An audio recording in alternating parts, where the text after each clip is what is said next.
So அப்போ நீங்கள் புதுசாக செலக்ட் பண்ண போகக்கூடிய ஒரு பம்பில் என்ன விஷயம் வந்து பார்க்கணும் அப்படின்னா, ஒன்று ஹெட்டு மீட் அவுட் ஆகுதா, இன்னொன்று ஃப்ளோ மீட் அவுட் ஆகுதா. ஹெட் அண்ட் ஃப்ளோ இந்த ரெண்டும் வந்து நம்ம ப்ராப்பராக வந்து கொஞ்சம் செக் பண்ணிக்கணும். சரிங்களா?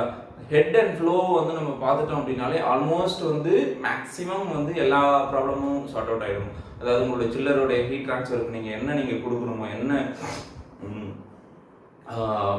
ஜிபிஎம் வந்து கொடுக்கணுமோ, என்ன ஃப்ளோ தரணுமோ அதையும் மெயின்டைன் பண்ணிக்கலாம். உங்களுடைய லோ சைடில் ஏஹெச் உள்ள எந்த அளவு நீங்கள் வந்து ஜிபிஎம் வந்து கொடுக்கணுமோ, ஹீட் ட்ரான்ஸ்ஃபர் எடுக்கிறதுக்கு எந்த அளவு போகணுமோ அதையும் நீங்கள் மீட் பண்ணிக்கலாம். ஸோ இந்த ரெண்டும் வந்து மீட் அவுட் பண்ணணும் அப்படின்னா நீங்கள் என்ன 2 விஷயத்தை கவனிக்கணும் அப்படின்னா, ஃப்ளோ அண்ட் ஹெட்.